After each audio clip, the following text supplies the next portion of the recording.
Headline edition, July 8, 1947. The Army Air Forces has announced that a flying disc has been found and is now in the possession of the Army. Army officers say the missile found...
And welcome to another edition of the Shadowland Radio Show. I am your host, Dr. William Lester, and I want to welcome you, and I want to thank everybody, first of all, for the great comments that we've gotten on our YouTube channel, and also much appreciation to the people who have subscribed to the YouTube channel to catch the episodes.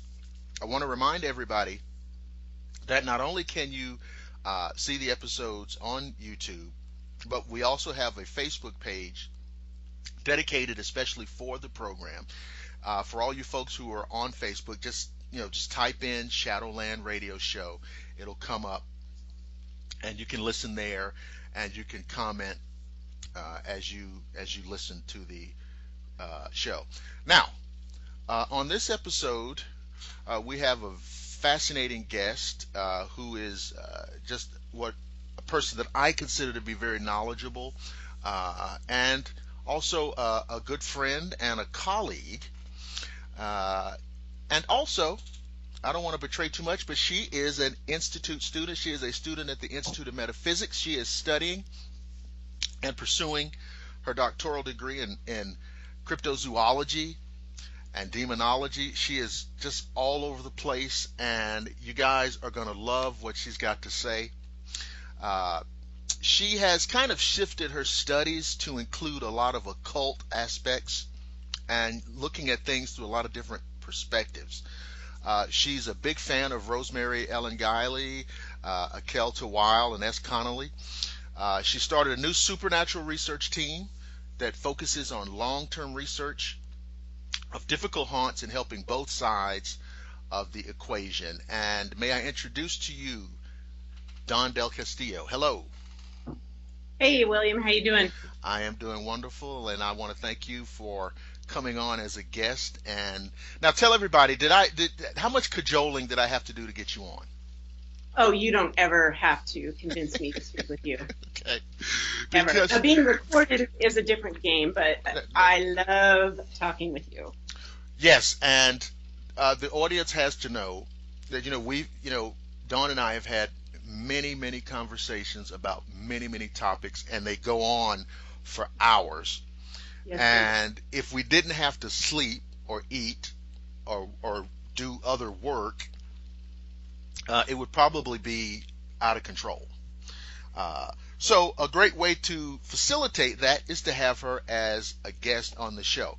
Now, there's about 2 million different directions we can go in, but I want to start off with something that has been a recent topic of conversation, and our paranormal and I guess our theology and occult aficionados will be interested in this.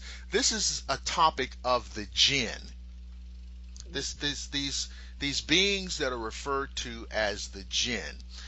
And on the surface level, this is something out of, I guess, the Islamic or Arabic pantheon or belief system.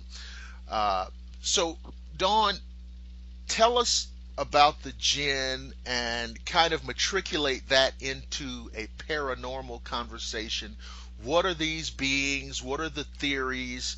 And how can we observe and understand what these things are? That's a lot of questions. So let me.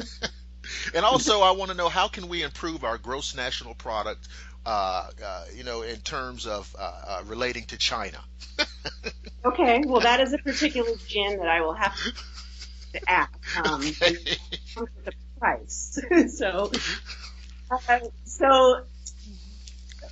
like I was saying, we have spoken before. Mm-hmm. Many of these topics, including the jinn, I'm very well read in, but I'm not well versed in that.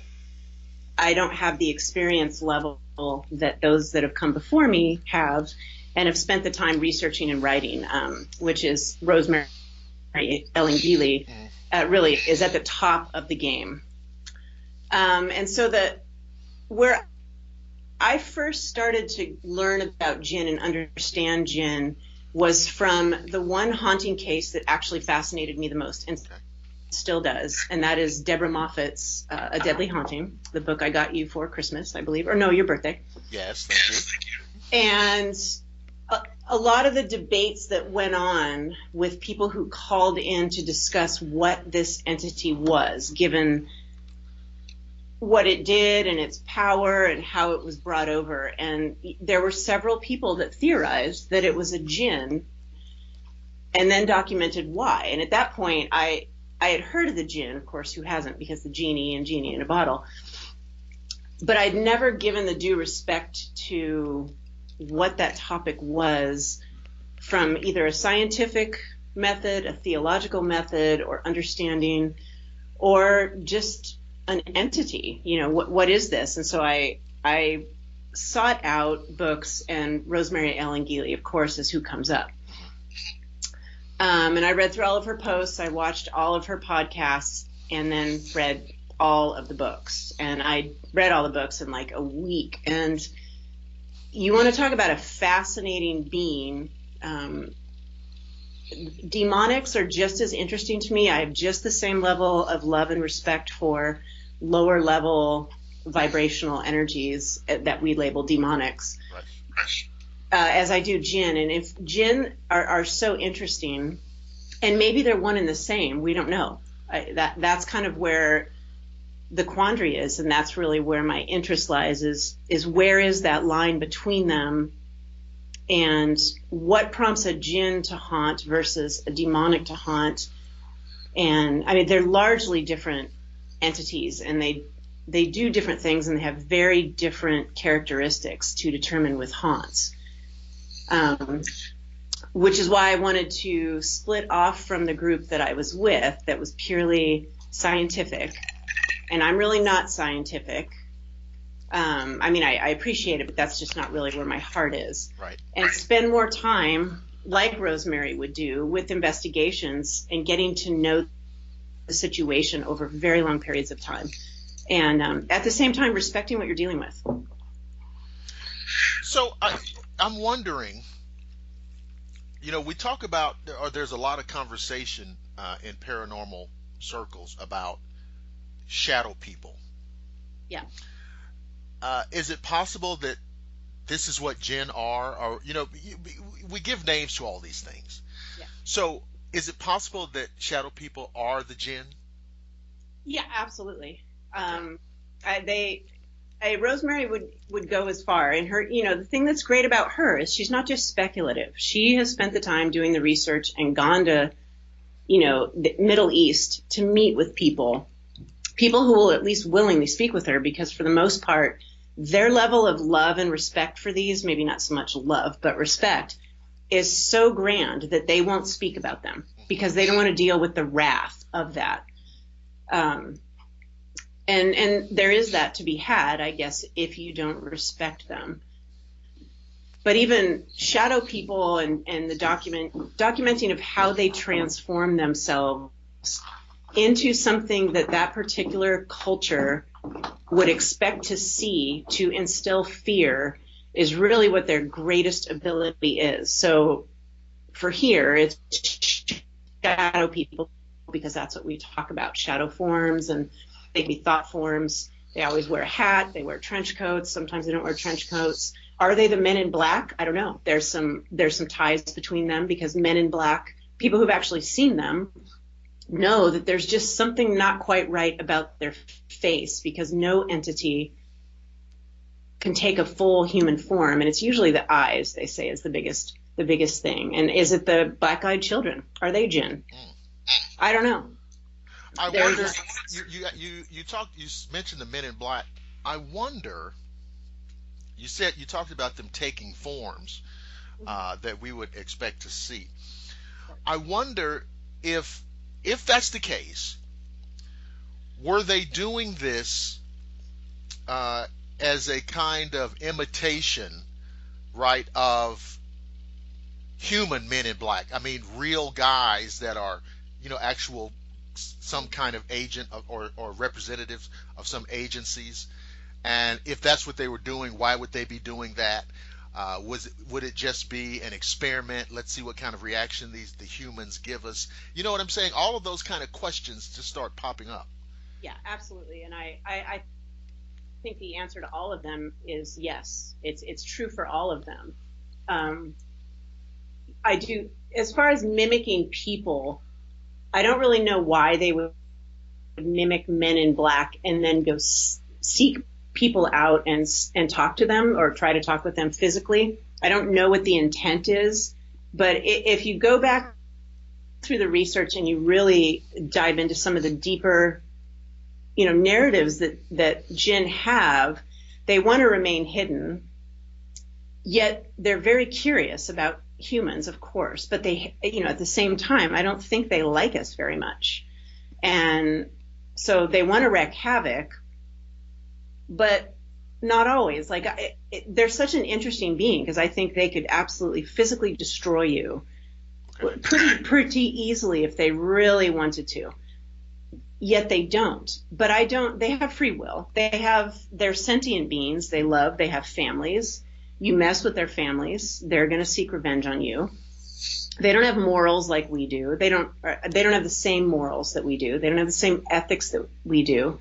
They operate in a very primal way that we look at as being evil, but they're not. It's not that they're being evil. It's just who and what they are. A wolf that kills to protect his flock is not evil. He's just doing what he innately does.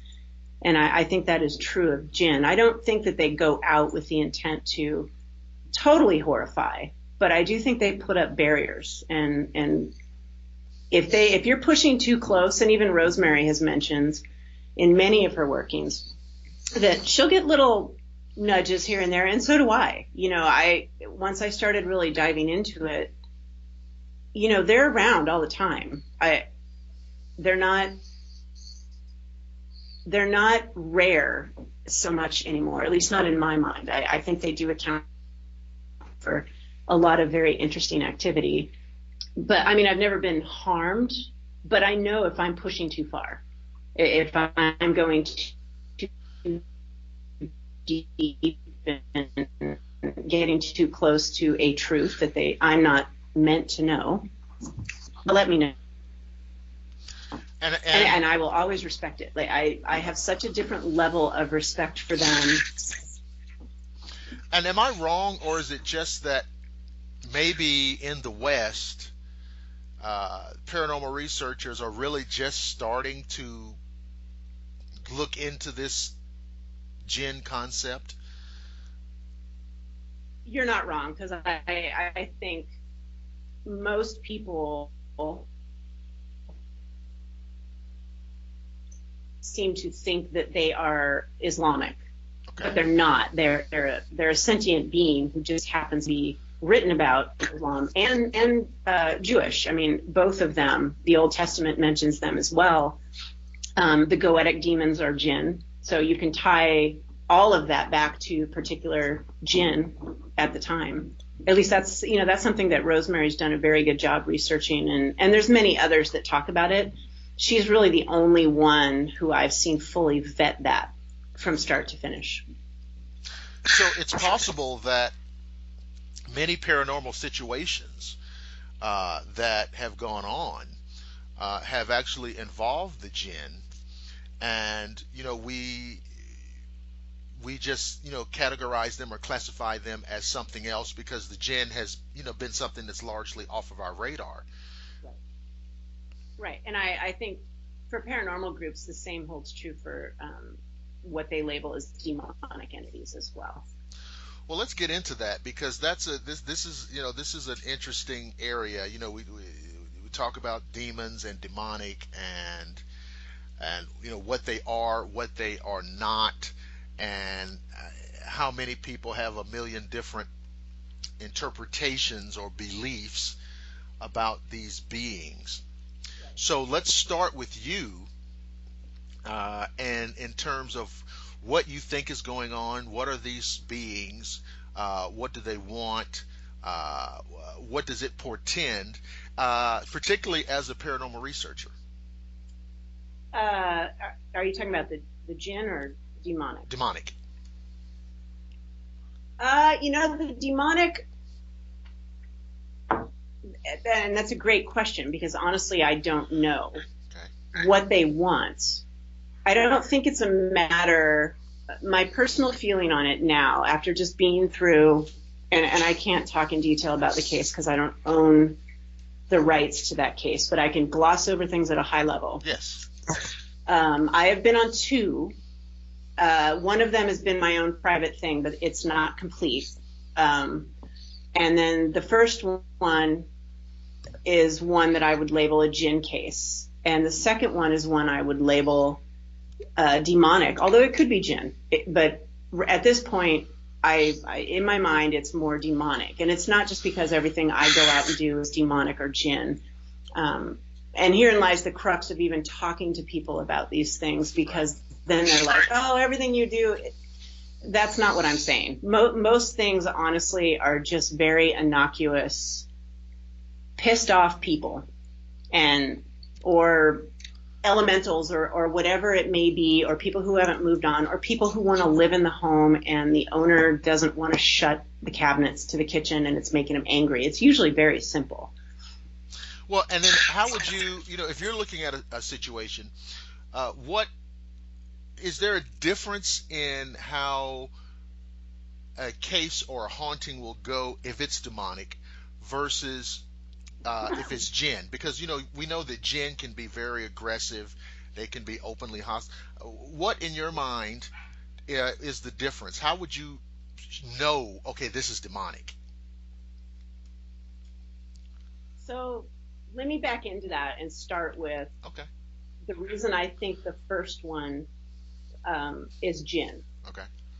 There's many facets of that case. The level of intelligence that goes behind, and I know demonics can do the same, but jinn are so far above humanity as a race, and they're so superior in so many ways that the level of information that they're able to ascertain from a person within a second, and I know that demons can do the same, it just is, it's such a different feeling because they're very primordial. They're very ancient and old, and their energy is so different.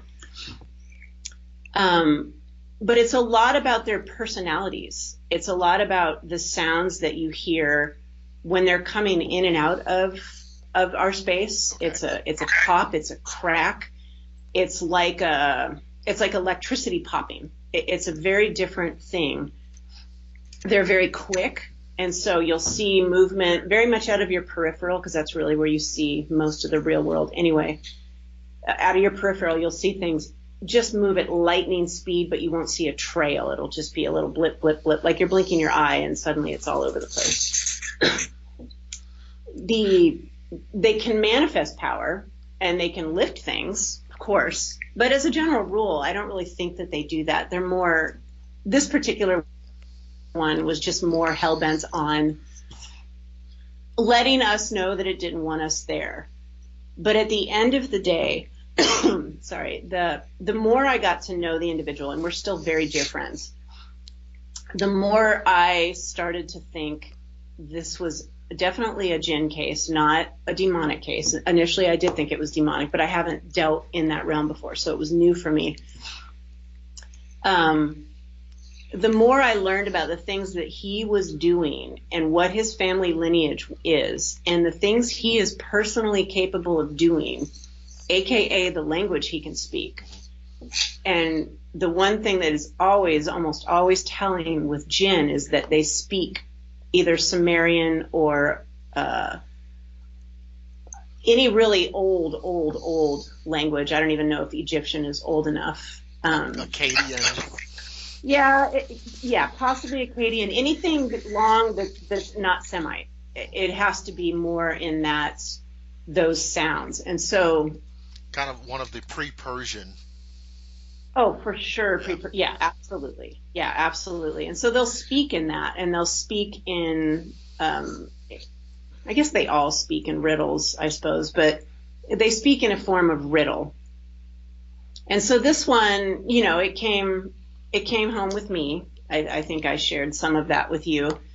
It certainly let me know that it didn't want me back, but it always wanted me there. And there was always a reason I was drawn to that case and put on that case. I don't really believe in coincidence anymore. And right. I believe everything kind of happens for a reason. And this individual and I were meant to be friends. And the more I got to know him and know who he was, I just started to believe that it is a jinn case. But at the same level, and I know this is going to be out there and everyone's going to just have an absolute freak fest, I believe he's a hybrid. He has jinn completely in him. And how that happened, at what level, I don't know. Is that a soul level? Is this an astral level? Is it a physical thing? I have no clue. But I know that being around him, and now that I kind of have that side of me a little more honed, you can see it, you can feel it, and the things that he's done in his past is amazing. Just amazing. And so I will always believe that what he dealt with was an inferior jinn I don't know what the jinn was there for. I don't honestly think it was ever meant to harm him. I feel that he needed help and he asked for help and for another situation, and he got help. And then when he got help from something he didn't understand, and because of his religious beliefs, he just went berserk. Because, they don't know how to respond to you. They don't know how to come in with manners and sit at the table and grab a napkin. They're primal. So if they're going to deliver something to you or help you through a situation and then behave in a way that is a little uncivilized and you're going to freak out, well, there's how you get cases. So I wonder, we talk about jinn, we talk about demons. And of course, we know that one of the explanations or one of the legends or what have you about demons is that at least some of them were what we call fallen angels, the Great Rebellion, the war in heaven, as it has been told. What are some of first of all, what are your thoughts on this and the origin of demons, and what about those demons that, for example, were co-opted from other cultures into the Judeo-Christian tradition? Some of these beings that are regarded as demons or were deities or gods worshipped by other cultures. So where do these things come from? So again, you like to ask 3 questions in one question. Yeah, I just want to. It's just I can't. Yeah. So as long as I take my ginkgo and I remember everything. That's right. Everything was good. So I'll start with the pantheon and the various religious followings that people had. And I think this has been very well documented. So, any religion that predates Christianity, whether it be, the Canaanites, the Akkadians, the Persians, Egyptians, Sumerians, they all had their own polytheistic pantheon. They weren't monotheistic. None of them were monotheistic. And in the polytheistic mindset or theology, there's no good and evil. This is not a battle of, upper versus lower. There are battles within the gods of old gods versus elder gods versus ancient gods versus young gods for power trips. But it was never as, oh my God, it's some evil, horrid thing. And it wasn't really until the early Canaanites took on the Hebrew concepts of evil with Baal, however you want to pronounce that, which means life, and then Mot, death. And then they believed in the power struggle between those two. And so from there, it just became something else. And as the Crusades happened and Christianity, marched around and decided that it was just the bomb, any theology it absorbed and anything it converted, it took those gods and made them demons. So, some of them they may have held on to. Once you get into the Greek and the Roman, they held in, but they still converted them to, the Zeus and the Thors and the gods and the demigods. They still did their own little conversion mechanism. So they took all these gods and made them demons. And now they're all pretty much part of what Christians call demons. There's one God. And I think, we can all attest that there probably really is only one higher power. But within that, I think there are many gods and demigods that are benevolent, not evil by any stretch of the imagination. I definitely think there's evil out there, but what that is, I don't think it's it's just not the classic demon that we're used to dealing with. I think there's different levels of energy. So these demonic entities that one would encounter in the field, researching, terrorizing people, oppressing people, what have you,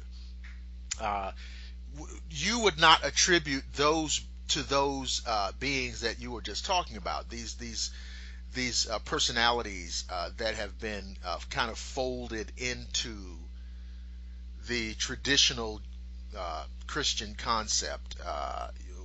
What would you think that these beings are? I mean, is there anything to this idea of these beings, being cast out?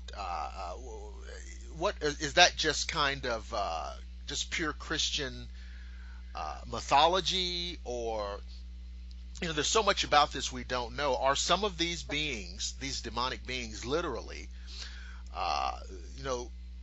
fallen angels? And I mean, I know it's a theological question, maybe a philosophical question, but I really want to know what you think about that. I actually don't even look at that as a theological thing, because okay. For a long time, I've really equated this whole fallen angel concept of, this battle in heaven, and anyone who didn't follow God's law was kicked out. Mm-hmm. But then somehow they are inferior and should be abused and treated like shit. Whereas humans who don't bow down to somebody else are considered revolutionaries. So why is it that a god form or an angel or somebody of power, if you look at Iblis, the king of the jinn, and you look at Azazel, they're both kind of the same, really. Right. They didn't want to bow down before man because they felt that man was inferior to them, and rightly so. So why are they punished?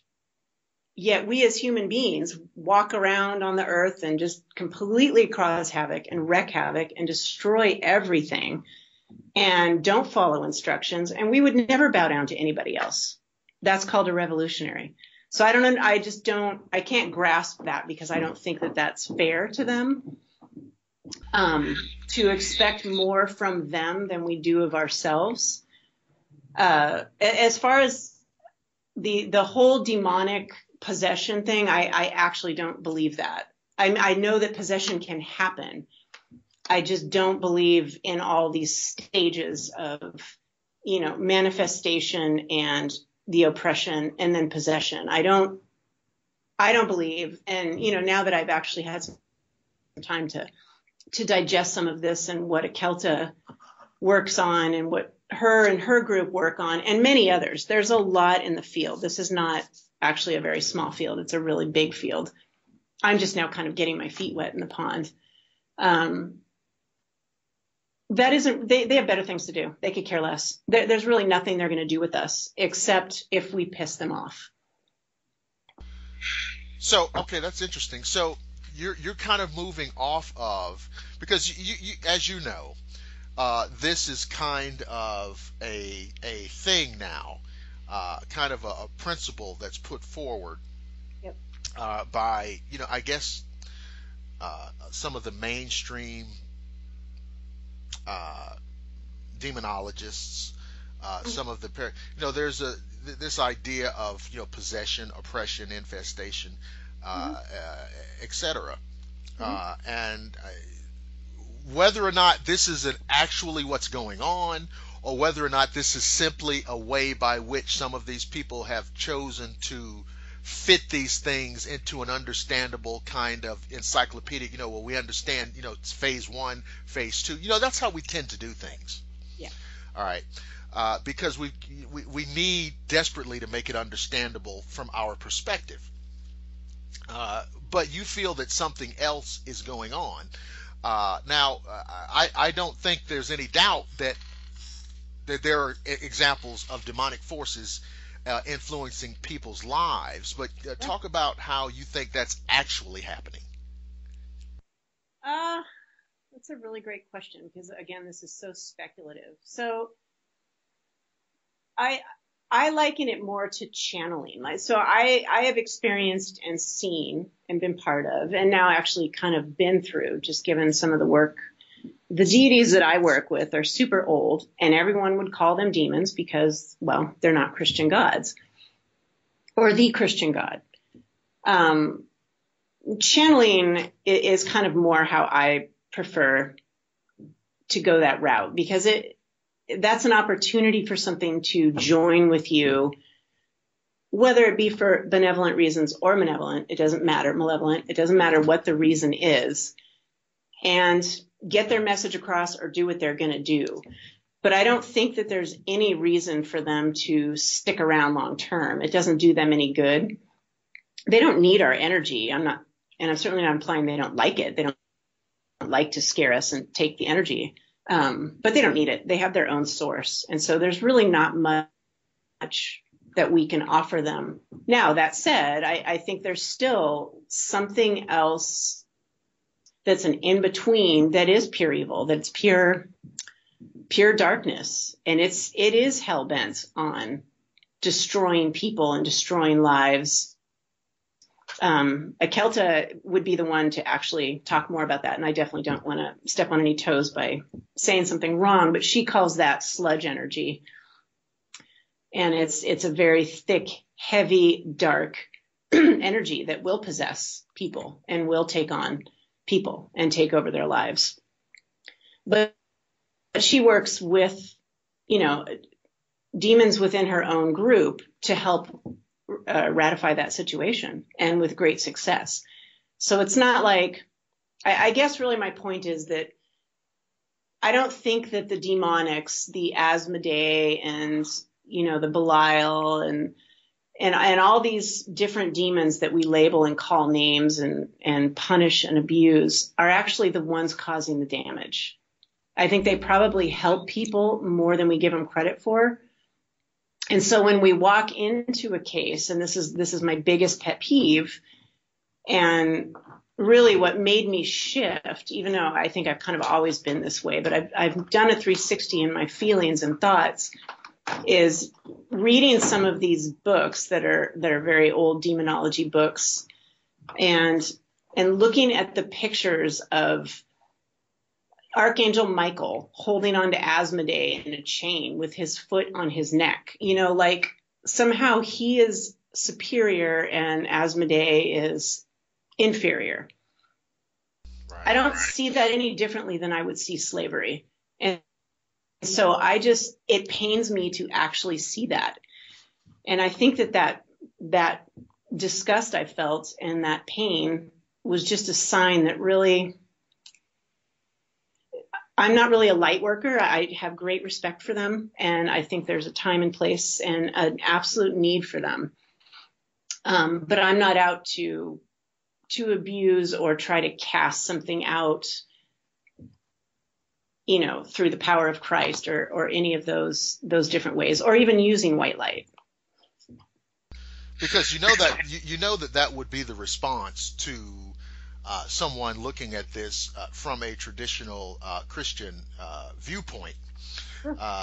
They're going to look at this as, these are dark evil beings, and the only way that these things can be subdued or expelled is through the name of Christ, etc. And you will get the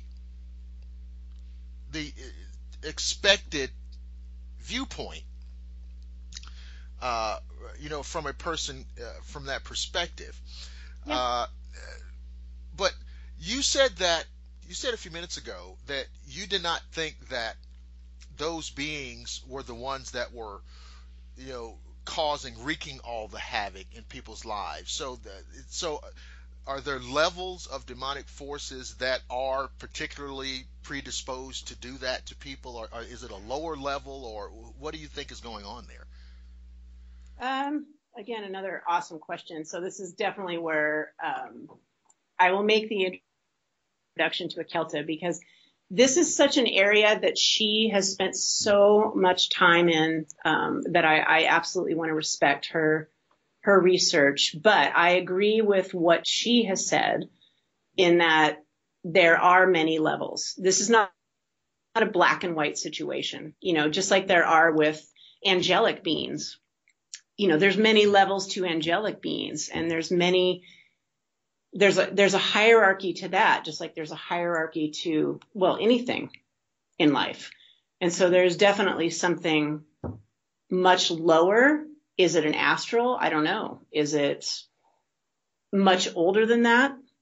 I don't know. That I don't have the answer for. I know that in my heart of hearts, how I feel is that I would not run to the initial response of, we've got to get a priest in here with holy water. First and foremost, all it does is piss the thing off. So it's not like any one person has any power over this thing. I don't think that carrying a cross around or any of that type of theatrics is at the end of the day what makes them go away. It's the person standing up for themselves and saying, I just don't want you here anymore. Or you bring somebody in who's like a Kelta or someone who works in that realm. I'm just a neophyte, so I'm not there yet. Who can actually speak to them and find out what happened. There's always more to the story. It's not like a demon knocked on the door and they just let him in. It comes to people insulting them or doing something stupid or asking for help and then not doing what was asked in return, or whatever that may be, whatever the deal may be. There's an anecdote that I thought of as you were saying that, and it speaks to what you were saying, and it's also an interesting segue. And it has to do with a woman's abduction event. And in this particular event, this woman happened to be an evangelical Christian. And from this particular lady's perspective, anything weird was the devil. Mm-hmm. She had a traditional abduction experience. And in this experience, and I think most of our listeners can kind of game this out in their mind. You find yourself on what appears to be an examining table, and these alien-looking creatures. We all know the scenario. Sure. And because of her belief system, she started, praying and, oh, Jesus, make these things go away, and so forth. Mm-hmm. And one of the beings doing the examination somehow, some way, removed one of her eyes, literally out of the socket, and showed it to her. And the being said to her, what do you think now about your Jesus? He didn't stop that. And then the being proceeded to and I hate to put it this way, it reinstalled her eye. It put her eye back in correctly. And it is funny just like that, right? Because it kind of speaks. I mean, it segues over into the abduction conversation, but it also speaks to what you were talking about. Mm-hmm. Yeah, I mean, I think that they will take opportunities when they feel it's needed to remind us just how small and pathetic we are. I'm not saying you also can't confront them, because you can. But I just think it takes special people. And I take nothing away from, demonologists who have great success. There's one who I have a lot of respect for. She's a light worker, Samantha Harris. I definitely would recommend listening to her. She has a very different tactic. She is very much angelic, but she's a wonderful, wonderful person and has a great deal of respect for all different types of workings. And she's just somebody I would listen to or have a talk with any day of the week, because I completely respect her. But there's more ways, as we've discussed before, there are more ways to deal with this, and it doesn't have to always be by throwing holy water on it, or the rites of provocation, or the situation. The first haunting case I dealt with, we brought all kinds of religious things, and all it did was take them from me. It took all of them in a bag for the night, gone. Next morning, put them right back in my bag. And it was just I was never afraid of this thing. I was so in awe of its power and its intelligence. And I was so curious. I just kept wanting to go back and back. And of course, that doesn't help the individual, because he ultimately wanted it gone. And at the end of the day, he had the power to do that. That really comes from within. If you really want it gone, you really have to have faith. It kind of reminds me, and it doesn't matter if it's faith in Jesus, it's faith in yourself. It reminds me of, all the great vampire movies where you put a cross up to it and it's supposed to back off. Well, they're just going to grab the cross from you if you don't have faith in what you're talking about. And they'll remind you of that. That happened in some movie. I can't think of it now, but I remember seeing a scene in some vampire movie where the guy just whipped out a cross, and like the vampire just started laughing. Yep, and he grabbed it. Yeah. He said you have to have faith for that to work. Okay. But I just think it's faith in yourself, and whatever that means. Again, I take nothing away from Christianity or from any theology. I think there's beauty in all of it. I just wish, honestly, that Christianity wasn't so dogmatic, because that's really what's kind of destroyed some of these other cultures. Well, yeah, I agree. And I think that, now, having the conversation about the role religion has played in human events and cultures, we would never get finished. But I think it is worth noting that. I'll tell you what I read a lot about and I hear a lot about, and I wanted to get your commentary on it. What about these people? There are people who are into conjuring demons, for very pedestrian, mundane reasons. I want more money. I want a better job.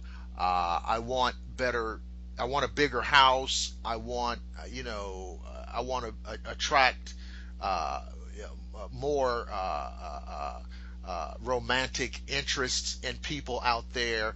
All of these kind of, base level human desires. There are people who see conjuring these forces as a means to do that. And how do you see that? What's going on there? That's kind of a double-edged sword. So of course. I know. I love that you set me up for that. So, a lot of that goes with, in a Western tradition, ceremonial magic does a lot of that. And I practice that as well. Now, I don't evoke and I don't conjure, mostly because I'm not really into forcing something to manifest. Like, that's not really, I don't find that appropriate. But there are people that do, and I take nothing away from the people that do that. I work more with invocation and I ask. And so this leads into a particular theology that I actually have a great deal of respect for. And if I could actually sacrifice animals, I would probably practice this, and that's voodoo. Because voodoo and voodoo, they're conjure workers. That is what they do. And they work with their spirits, their deities. They call them the Lao, and I'm probably mispronouncing that. And they ask for help. They never demand help. And I think that's always the difference between if you're going to piss something off or if you're going to gain what it is you're trying to gain. Because believe me, I have gained quite a bit from what I've worked with, but I've also had to pay the price, so to speak. And I'm not talking about anything physical, mean, or anything else. It's just these energies are so strong that you need to be prepared when they come down. This is not I Dream of Jeannie, even though we'd like to think it's that fun. They don't have the same morals. They don't have the same ethics, as I was saying. They don't have the same thought system. They have never changed. They are the same beings they've always been. It's humans who evolve and change and mold, and we change our rules and we become PC, and they don't give a crap about that. And so with the voodoo, they do their rituals for a particular need, and it can be as something as mundane as money. I mean, I'm sure there's rules within their theology. I don't know what those are, but they will do conjure work for people, and that does involve sacrificing whatever animals they do, and that is the connecting of that particular spirit. This is where channeling and possession are different, although, I guess it is a possession. It's a temporary possession. And that deity flows through and gives them what they need. And the payment is what they have worked out with that deity, whether it be snake blood or chicken meat or chocolate. I don't know. I mean, it just depends on who you're working with. And they have no problem telling you what they want.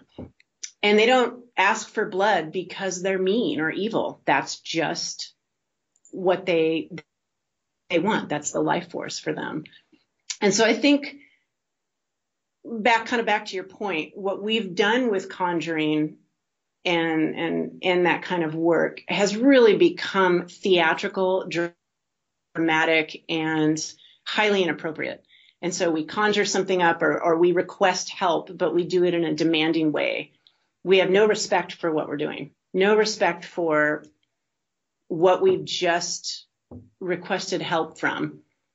And we make these demands, and they'll go out and do them. I mean, it's not usually, sometimes they have a choice. They have free will. So I guess I should preface it with, they may or may not help you. if they choose to help you, something's going to come of that. You're either going to have to, whatever the deal is, I mean, you should know who you're conjuring beforehand and what it is they like. It's not like things aren't well documented. If you need to make him a roast beef dinner with a side of potatoes on an altar, then you damn well better do it and not be sitting there saying, oh, he's not going to do any. What's he going to do? He's a spirit. He can't consume meat. Well, if you don't do it based on, it's just even out of respect, even if you didn't want it, it's out of respect. If you don't do it, well, then you're going to piss him off. And then there's going to be hell to pay. And why would a spirit meet a demand of a human being? Let's kind of play with that. Why would an entity, a spirit, grant you this? I want fill in the blank. What to you would make them want to even do that? Well, why would anybody want to help anybody? I mean, I don't think it's any different than me wanting to go down to a soup kitchen and ladle soup for people. Okay. I think it's as basic as that. I don't think that they have any ill intents. Some do, of course. I am painting a very broad stroke here, but there's good and there's bad. I look at them the same as I look at humans. There are good people and there are bad people. And you may get a bad one. I mean, you can do your research. Again, it's not like this isn't well documented by many people who have worked in these particular realms. And I guess it is. I guess it does make sense, though, to use a human example. I dare say that most people would help someone in need of help without any other expectation, right? There are a few people out there who they go around looking for somebody to help because that's one more person they can hold hostage. Right. So maybe it works that way on a supernatural level. Yeah, sure. I'm sure that it can. I just don't like to paint them all in that box because I think there are many that are here to, well, they're not here to help. Nobody's here to help. I mean, we are what we are, and whatever battles are going on, I believe there are battles. I believe there's always going to be battles between forces that we can't see and that are highly evolved. As far as interfering with human affairs, it's a good question. I don't know why they would really want to, except that, one thing that I look at, and I used to debate this with others too. If you're a god of the old, let's take Marduk, because Marduk and the facets of Marduk are what I worship, essentially. And all my altars are Mardukite. There are powers associated with him, and that's really what I work with. Horus and Anubis. And I have altars within each one of my homes. They each have a dedicated altar that get offerings that are specific to those gods for no reason. I don't ask, honestly, anything of them. I give them. That's what I feel like my job is right now. And it feels natural and fine. I don't feel like it's an expectation. I don't wake up with a list on the fridge from Anubis of what he wants. I wish it was that easy. Believe me. I know he likes dark chocolate and I know he likes scotch. So, but that's taken me time to refine that. They let you know. They let you know what they don't like. But I digress. So that's not a bad. I like that. Okay, go ahead. Dark chocolate. Okay. Yep, dark chocolate. They like chicken, cheese. So I've really learned how to work with them. And I also have, and I know I digress, but I will answer your question. Evelyn Paglini, who I have a great deal of respect for, who was a shadow worker. So there's a lot of her work that I incorporate into my own. She has an altar, and she prefers red wine and dark chocolate and blue cheese. So it is embarrassing, and I will say this just because it's good for me to say and accept that Joanne likes to give me a lot of crap about this because I make little offering plates. And I go upstairs because I have a dedicated shrine that's totally separate from my altars with these little plates. There's 6 of them because there's 6 different things that I give these to of food. And she looks at that and she's just like, oh my God. I mean, I'm so fortunate that I have somebody who's understanding. 'Cause I get it. It's a little bit loony. I completely respect that, but it's what works with me. And, you know, we all have a good relationship and they don't wreak any havoc. So, you know, I can feel that they're there. I know that they're there. I know they do things, but they don't cause any grief. Okay. So back to what you initially asked. If you are a god of the old and everybody worshiped you and everybody was at your feet, the sense of power and joy that must have come from that has got to be astounding. And then suddenly you're whisked away and you're just garbage now. And nobody even cares about you and nobody's going to even talk to you anymore.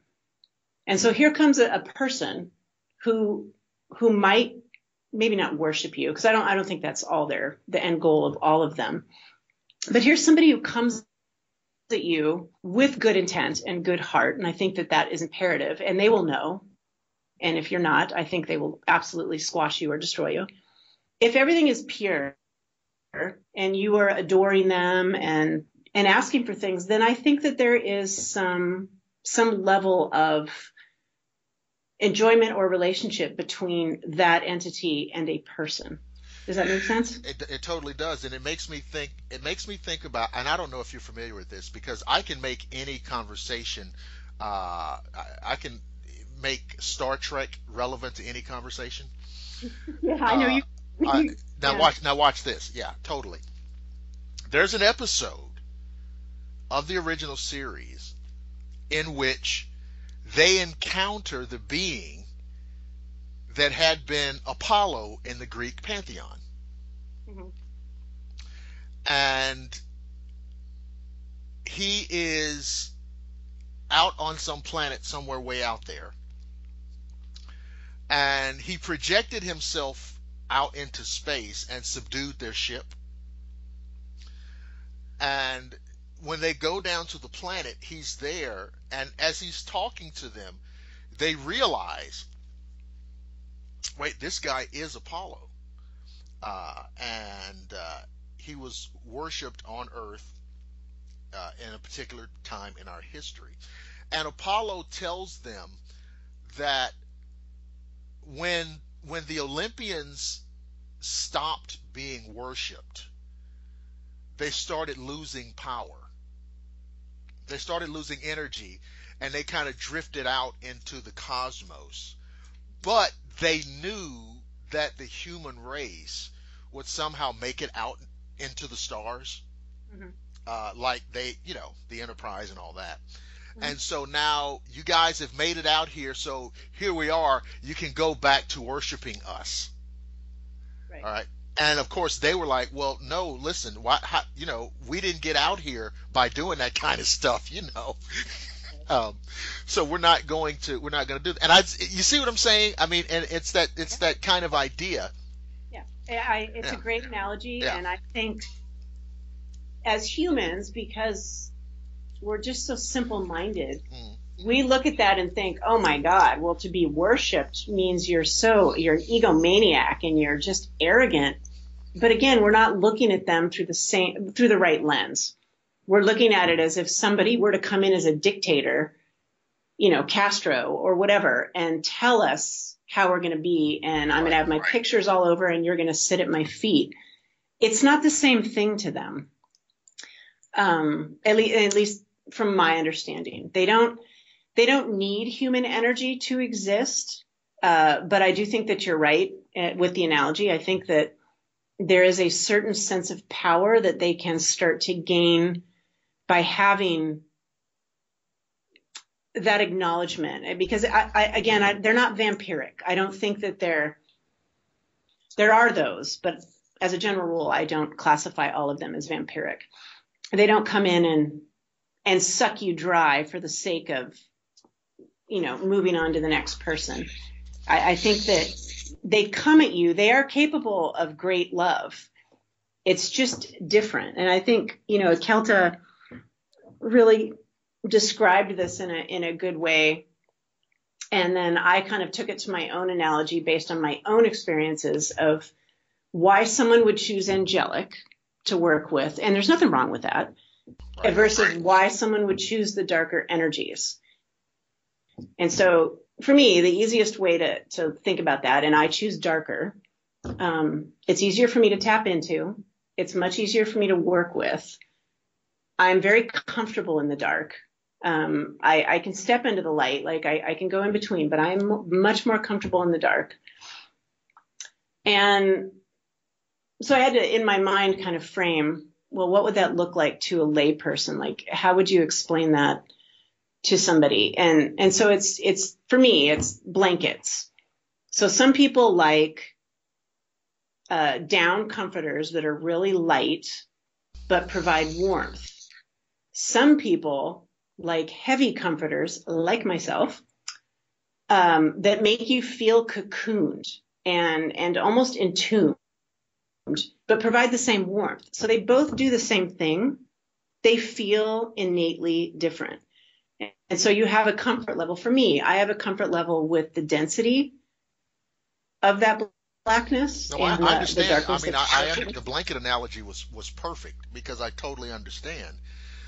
With the heavier fabric, there's an added sense of security. Right. But both are fine. Like, they both work, and it's a personal preference thing. So I don't look at light is good and black is bad and evil. I don't really associate it by colors. I just basically associate it more on what their intent is. It's interesting. Here we are in the 21st century, and we find ourselves having conversations about these concepts of things that are so old and things that predate civilization, that predate us. It's very interesting. Because they're laughing at us because, my God, we should be beyond this conversation. You know what I mean? Like this. I think so. I know. I think so. But I do also think, the fact that we're talking about it in these broad terms, I think it's a step in the right direction. I think that simply relegating these things to the realm of folklore and mythology and legend is not quite the thing to do. Now, as paranormal people with an awareness and an interest, I think we're going to always look at it a little bit differently. There are always going to be people who just think that all of this is just stuff that crazy people talk about. Yeah. Oh, yeah. But that's okay. Because I think, in a sense, that's how progress is made. There's a lot of things that we take every day for granted that at one time was just, well, this is nonsense, right? So there's no problem there. I want to ask you, because I know we had a conversation or two, and I know we traded like volumes of emails about Bigfoot. And I would never, ever get tired of talking about Bigfoot and looking at this and sorting this out.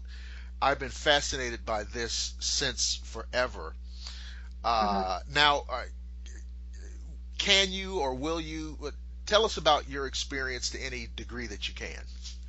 Yeah, no, I can share any and all of it. Okay. So actually, in fact, I'm going this weekend. Okay. Just the weekend again. So I think I should preface this, though, that I am not a Bigfoot person. I have never looked into it, never been interested in it, not because I don't believe it, and not because I don't find it fascinating, but because, again, I am a darker person, so I like the scarier things, and that's why the Dog Man continues to be and will always be my first love. Oh yeah, we're going to talk about that too. Yeah, we'll get to Dogman.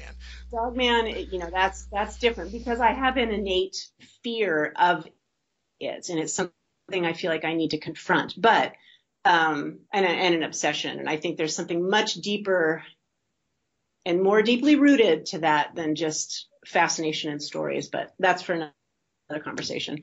So with Bigfoot, and this kind of ties in with the jinn. So I'm torn because I'll be going back this weekend and I have all new recording equipment. I'm only going to do audio. The one thing I have told them, because I think I've mentioned this to you, after my first experience, my weekend there, and then listening to the audio and realizing what I captured, I have been going back once a month and I bring them food. I bring them apples and pears and peanut butter and jelly sandwiches. And I have all the biodegradable bags, so all the environmentalists who are going to send you emails, please let them know. Let me just tell. No, save your email, folks. Come on, yeah. Yeah, I'm aware of it. I'm aware of it. So I have a little spot. I know where they are now, where they were at that time. I don't know enough about them, but I know where they were, and so I go leave food. And 2 times that I went back, they were definitely still there. The feeling of being watched was not as strong. The last time I went back, the forest was pretty dead. And so my guess is they migrated. So, I mean, I don't know a lot about what they do, but I've been seeking out a lot of information. So my experience with them, and I have a theory as to why they exposed themselves to me, but when I went up to my little vacation spot, which I won't divulge because I think people suck, and I don't want. Please don't, because you're right. Yeah. Went up there. It is a very well-known Bigfoot hotspot. Very well known. This is where lots of sightings are. So I went up just to get away from all electronics, TV, everything. No phone. All I did was read. So of course I was reading all the gin books and doing some other studies, some different homework stuff for you. Okay. And there is a little patch of woods that's close to where I was staying that I hiked in like 5 or 6 times a day. I mean, I was just obsessed with going up there. And so to kind of set the scenery, there's a very small river, fairly quick moving, but really shallow, that runs between where I was staying and then the other side, which is all private property, thank God. So it's not built out, heavily, heavily forested. And the trail itself that I was hiking on, heavily forested, but had a cliff on my right side if I'm headed in towards where they were. So basically on the west side of the river, there's just a sheer cliff. So it's this way all the way with the river. There is no beach. There's no path down. This is not a party place. To get down there takes some determination, which of course, me being me, I climbed down there anyway. But it was a little bit scary. And so this is not a place where people really would frequent to do anything other than getting back with nature or spending time in the hotel or whatever. It's not really a hotel, but it's pretty old. It's pretty run down. That's why I like it. So I had gone up in there a few times. Nothing had happened. I just thought it was beautiful. And I made it all the way to the end, and there was a suspension bridge from one side to the other. And it said, no trespassing. And I tend to be very respectful anymore of what people don't want you to trespass against. So I didn't go across the bridge. I just walked back, and everything was normal. And I went up and I talked to the front desk and I asked him about it because I wanted to hike up past that. And they had said, well, it's all private property. The woman who owns it was sued last year, so she's basically shut it all down. Typical, of course. So, and I proceeded to ask, well, what's the best way down to the river? I wanted to go read. And it's just a bunch of, I think they're Quaker. I'm not positive, but they dress Quaker. Nicest people ever. Okay. I asked them, how to get down. And they said, well, there's no way down there anyway, and there's nothing down there. Like, there's no beach or anything else. And I said, well, that's kind of weird, because I heard some strange, I couldn't hear it clearly. It was such it's an odd thing to describe, but it was like a very far away party of young kids, whoop, just different sounds. But I just didn't think anything of it. And so I said, well, that's kind of odd, because I heard some people down there partying, and they all shut up. They all looked at each other, and then they changed the subject. And I was like, oh, okay, that's weird. So I went back up to the room and, whatever. And the next day I was determined, this was Sunday, I was like, I'm going to cross that bridge. Number one, I'm not really afraid of much, but certain things do make me nervous. And so I'm always out to conquer them. Sure. So I'm going to get across that bridge. It's over the river. It's probably 100 feet above. And I'm going to record it. So of course I'm recording everything on my iPhone. But I'm pretty much blind outside of 15 feet in front of me. And I don't wear my glasses, because then I can't see close up. So I'm walking through the woods. I can see the trail, and I can see the river. It's not detailed, but I can see enough to get around. But I need to always be able to look at my phone. It's kind of a screwed up priority, actually. But so I wanted to record everything for Joanne. Ultimately, that's what I was doing. And so I get to the bridge, and, I start to record it, and I go across it, and I record the whole thing. And then I get to the other side, and I flip the video around, and I start filming all the scenery. And then I walk across again. But the whole time I'm there this day, I keep having to look behind me, because I feel like something is watching me, or something is off. Like the forest felt very different, not ominous, and I wasn't scared, but I was definitely on high alert, that I was actually thinking there was probably people more than anything else. Right. But I just kept feeling like I needed to watch my back. And so I did nonstop. And so I went back across the bridge, recorded the whole thing, and then, just started to walk away from it. But I started to feel, I don't know, almost sick inside with tension. Like maybe it is fear. I mean, maybe I don't really know what that feels like at that primal level, but it was an odd feeling. And so I just kept walking and walking and walking back to the hotel, thinking, okay, it's just from going across the bridge. It's racked nerves. And then the first whoop came, and it was like a giant, I don't want to say gorilla, because gorillas have such a deep guttural sound. This was like a huge monkey, and it was a whoop. And at that moment, I froze to the point that I couldn't move. I was paralyzed.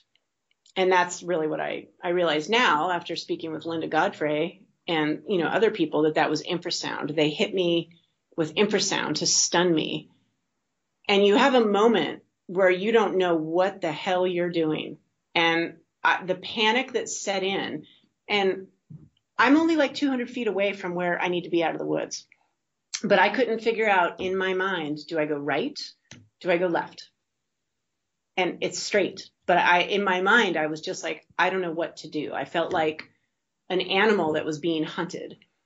And so I reached to get into my backpack to get my phone, because I thought, I got to record this. And the second one came. And at that moment, I knew, put the phone away. There's no way. And I was able to break away from that feeling and walk out. And a third one came. And it wasn't any closer. So it's not like I felt, and I didn't feel threatened. Again, I didn't feel like there was any harm that there was meant to me. But I definitely felt the intensity of that situation. And they didn't want you there. They didn't want to harm you, but they were encouraging you to leave. Yeah, absolutely. I definitely, and I had no problem with that. I was like, I'm out of here. And at that point, I still didn't know what I was dealing with. I just knew I had never heard anything like that. And okay, I'm not an avid hunter. I'm not out in the woods all the time, but I grew up in the forest. Again, it was a very obscure sound. And I turned around after I'd gone about 75 feet and looked, and there was something big and black that dropped behind a tree. I don't think it was a bush. It was a tree, and it was so fast that I was like, oh, I didn't even see that. And so I got almost to the exit of the forest, and the fourth one came, but it wasn't any closer. And so I was like, oh my God, how weird. And so I just went up to my room, and I didn't have to shake anything off, because once I got out of the forest, I was fine. I went and I grabbed my books, and I went down to the river, had no clue what I was dealing with. Not even a thought in my mind that that's what I could be dealing with. Because again, this is not something I know anything about. And I just started reading my books. And while I was down there, silly me, I decided to clank rocks together. And so I did a couple bangs and, no reply. And I just did that to be funny. Honestly, it wasn't because I thought there was something there. I was just being an idiot. And, nothing happened, but I did record everything I did on my Zoom, except when I hiked in, because the sound of the backpack doesn't sound good on that. But I had the Zoom on a rock, so I could record it, so when I come back to work, I could listen to the water. And on that Zoom, in the day, there are a couple kind of, it's not the whoop, it's like a woohoo kind of sound. It's very, very faint. Right. But it was recording that night that I got everything. And I was not recording for them. Again, I was recording because something was moving things in the room. And I have all of that on audio too. I had a video camera. I honestly was terrified to record it because I didn't want to see anything. I was like, yeah, I'm kind of better not knowing what could be in my room than knowing what could be in my room. So I had it in the window, and I got all the sounds that you have. I have probably a total of 45 minutes of audio, and they're right outside the room. They are walking and they are banging on a tree. Right, they know where I am. They know everything. And it's the creepiest thing to think that I think they were just so curious. And so I think my theory is, when I was on the other side of that bridge and I was filming the scenery, now I know where they were, based on when I brought food back the first time. They threw a rock in their area when I asked them to let me know. They actually seemed to be pretty smart. They threw a rock to let me know, and then after I put the food away and I was sitting up there with it, something big was coming up and the trees were moving. So I knew what side of the bridge the activity was on. So I went back and I looked at my video, and I think what I did is I recorded all of it. I got them on video, and I probably looked right at them. Couldn't see them because I don't have my glasses on. And they're thinking, oh my God, who is this person that just walked up, looked at us, and walked right on by? Yeah, that's one of the things that a lot of people overlook. I think that you can't think of these creatures the same way that you think of some of these other forest creatures. These things are far more intelligent, and the intelligence is what I feel contributes to their elusiveness.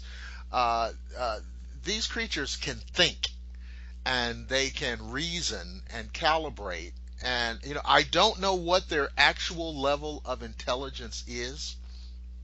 But, for example, I would say that they are more intelligent than a chimpanzee or a gorilla. Yeah, absolutely. Okay, and I think that's something that gets a little bit lost as to, and people say, well, why can't we find?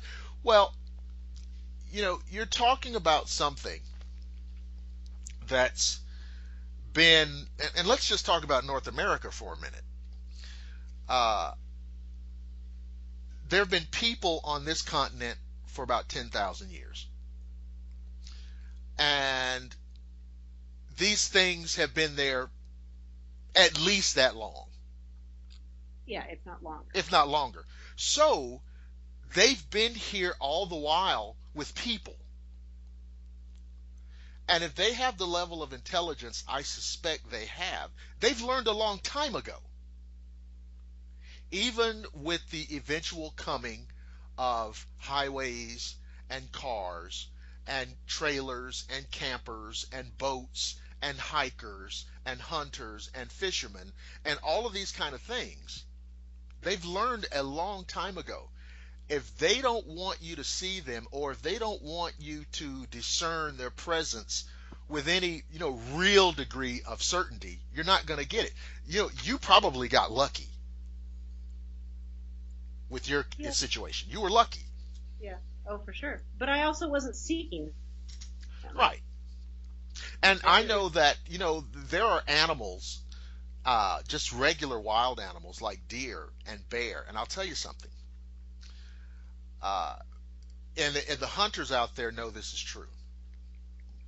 If you're hunting and you have the safety on your gun, and the safety's on, and you click that thing off, there are animals that recognize that sound. Yeah, absolutely. The sound of you releasing that safety, and they get out of the area. Yeah. So, how much more does this creature understand than that? Well, and it knows when you have a video. Exactly.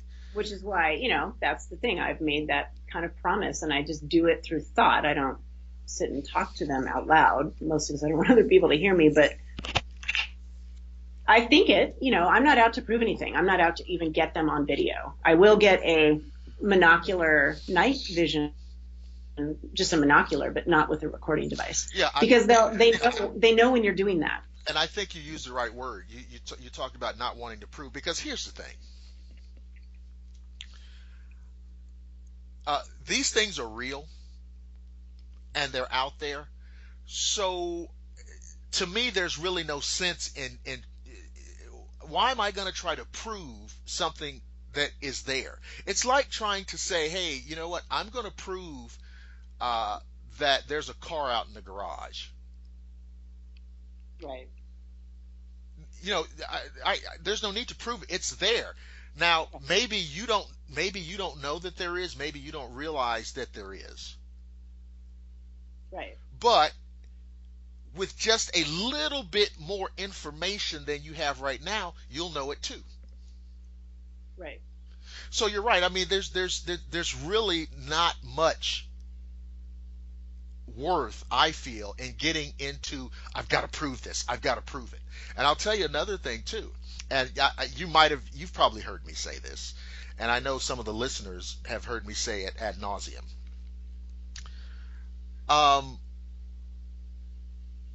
A lot of the people in the mainstream academics, and I never call out names, but I know who they are, and the people who are listening who know about what I'm talking about know this is true too. They know that it's real already. Right. They know that it's real already. And so a lot of this is just kind of game playing. It's gamesmanship. Yep. And so, this idea that we have to prove it, no, it's there. And at some point in the process, I feel, it's kind of a fait accompli. There's going to be some incidents or series of incidents which are so, I don't know. There are some things that happen that you're not able to spin. You can't spin it away. Right. Like, no, that didn't happen. There's going to be things like that, and I think some of those things are happening now, and it's kind of a cumulative effect. Mm-hmm. But yes, these things are real, and so we don't have to entertain questions like, do you believe in Bigfoot? Right.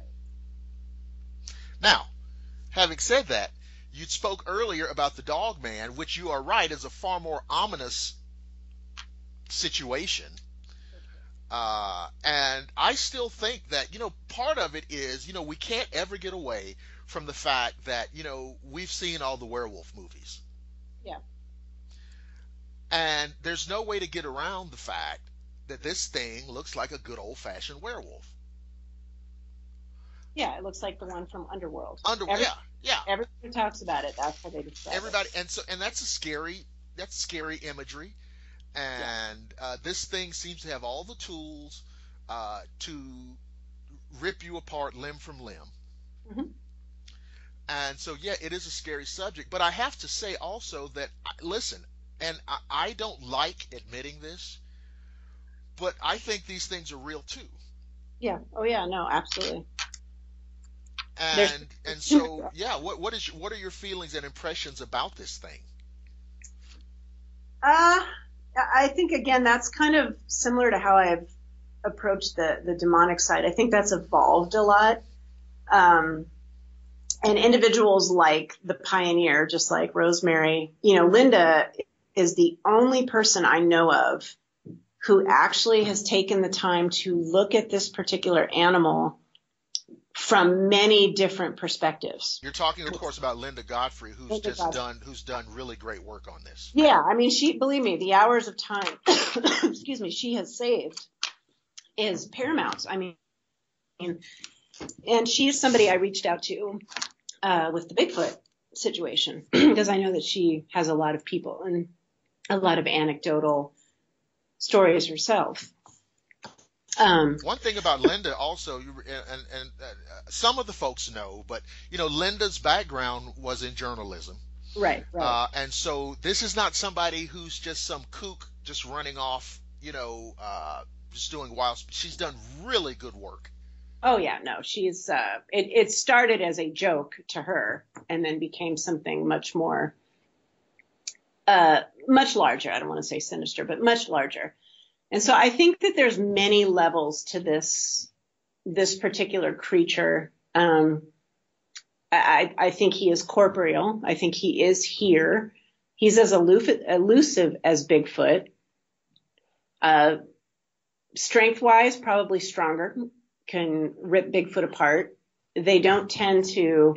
Really? I'd love to see that. I mean, well, I said that wrong. That would be an interesting confrontation. Well, there is a woman. Her name is Shelley. One of the interviews from Dogman Encounters is from her. She has both on her property and has a good relationship with the Bigfoot.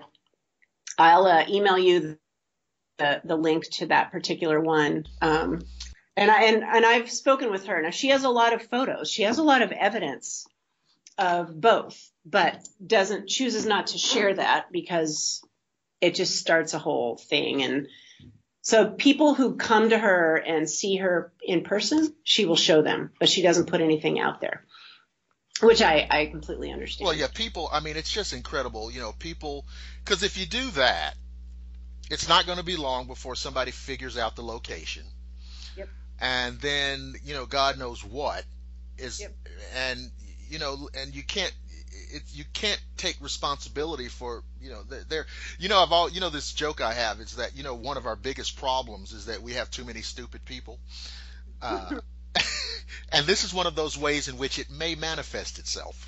Yeah, no, absolutely. Absolutely. And so she purports that she witnessed that fight, and it was not a fight that went well for Bigfoot. Because, I mean, Dogman, obviously he's got the upper body strength. He has the mouth and he has the claws. Claws and fangs and all that. Yeah, he has things that Bigfoot does not. So I think as a general rule, they just ignore each other, but sometimes fights are obviously going to ensue. I think a couple different things that Linda has written about in her books resonate the most with me. And one of them was the remote viewer that was able to connect to them. Oh, I know what you're going to say. Tell the listeners about this. So there is an individual that reached out to Linda and requested a picture, and I might be getting how that happened wrong. So Linda, if you're listening, I apologize. Wanted to see a picture because he thought he could connect to this particular animal.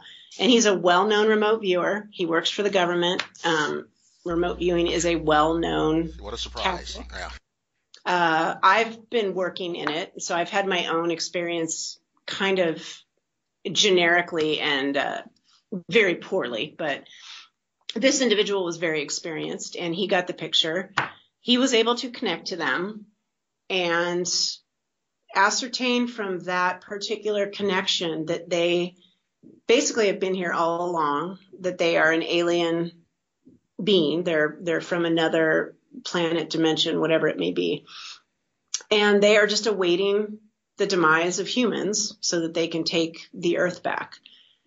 And so he gave that information to her. And then at the same time, I don't know if he had another remote view with them or they sensed his presence and they came after him. So and they did it remotely. I wonder, are they alien? Are they animals, or are they sentient beings? Are they individuals, or are they alien animals? That's a good question. I don't know. Because you know what I'm saying. Because it would make a difference. You know, like you said, if they're here and they're waiting, and they have an agenda, that means that there's something. They're not just animals. Right. Well, and I think we know they're not just animals. I think their level of intelligence is right up there with us, if not more. I mean, I think they're probably more intelligent than Bigfoot, just given what they do and the look in their eyes. But they also can't be killed. Like, so if you listen to, and I've listened to every one of those. Oh yeah, dog Vic Kundick, yeah, great guy. Yeah, I mean, he's interesting. I'm not a fan of his interviewing styles, and the thing that I don't like so far, and I'm only speculating as to why, he never gives Linda Godfrey any credit. In fact, he never mentions her name. And when somebody talks about her, he just doesn't even say a word. And he is not like some pioneer. He's very new to this. So I just don't like when somebody attempts, and again, I'm speculating, to take. I don't know. I don't know what's going on there, but I will say that, you absolutely have to talk about Linda Godfrey in this conversation, I think. Yeah, well, at least acknowledge it. If you don't agree, I mean, what is there not to agree with? She doesn't make one statement one way or the other. But I also think that he tends to be someone who's a fear mongerer. And he asks every single person, do you go back out in the woods now that you've experienced that? Well, I still get in a car, and I've been in 2 car accidents. So I'm not really into the whole fear thing. Because I think you can cause a lot of issues just by generating that. Now, that said, I do like his shows, and like I said, I've listened to all of them, and he's had some exceptional stories on. Oh yeah. And several of them of people who have used large military type rifles and hit this thing in the chest, and it doesn't kill it.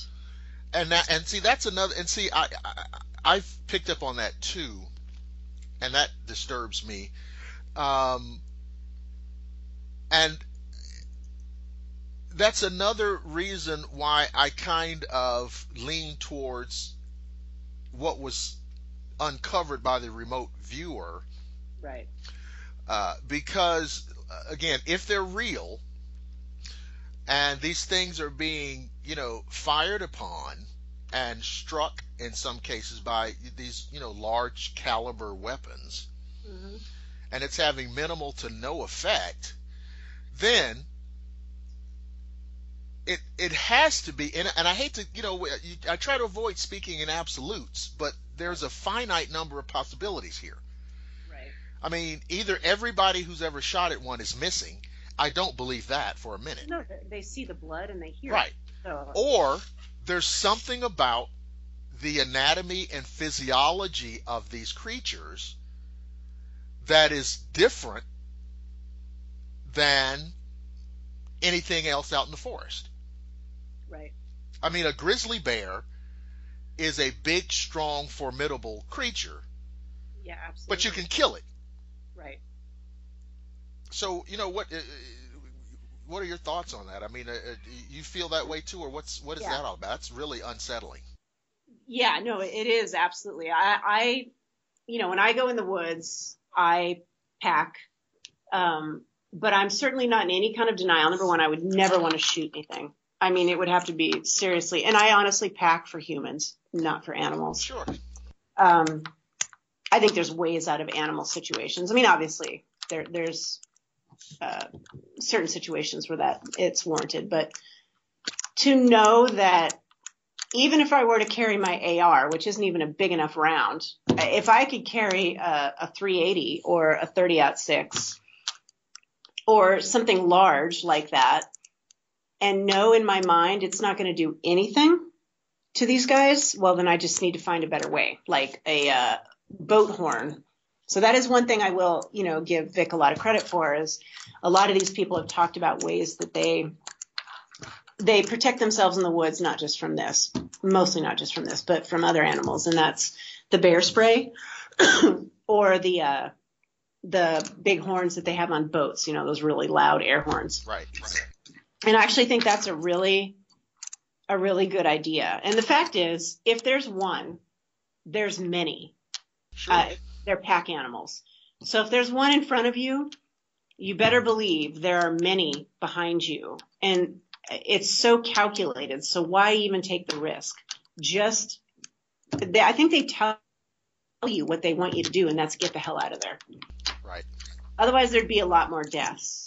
I don't think these things are out at this point to kill us unless you're out to kill them. Then I think they're just going to laugh at you and destroy you.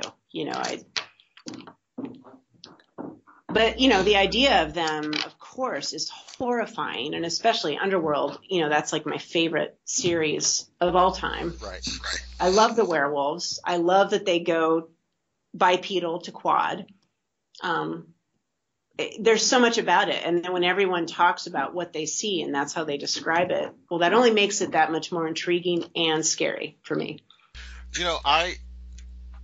I talked to Vic, and that I speculated if these things had been around as long as we speculate they have, they may in part be responsible for our werewolf folklore. Oh, absolutely. All folklore and myth comes from something. I mean, even Egyptians. So if you look at Anubis, who really ties into many different things, but there's a lot of jackal-headed, wolf-headed deities. Maybe these were indeed some of the deities that came down in physical form. Exactly, and it makes sense, but yeah, it is, the idea of these things being out there and being real and being so formidable and being unaffected by firearms, and going back to Bigfoot, it's clear that Bigfoot fears firearms. Right. It's clear. I mean, there's enough anecdotal. Bigfoot does not want to be around any of these hunters with these weapons. There have been lots of stories of Bigfoot being shot at, being shot down in different situations. And of course, you can get into all kinds of theories about, okay, well, what does that mean versus, the dog man. If the dog man is of off-world origin, and Bigfoot may be, terrestrial origin. I mean, because there's a couple of really what I think are sensible theories about what Bigfoot is. It makes sense that these, a Bigfoot can be shot and hurt and killed and wounded, etc. And these dogman creatures are something else entirely. But yeah, I wanted to get your commentary on that. So listen, here's what I'd like to do. I want to get you to come back again at a later time, because listen, folks, it's not like we're going to run out of things to talk about. And I think it's really fun for the audience. And I think, as I hoped and predicted, you're a great guest. And this is and listen, folks. Dawn is a great example of an institute student. See there, you see. Good plug. Good plug. Good luck.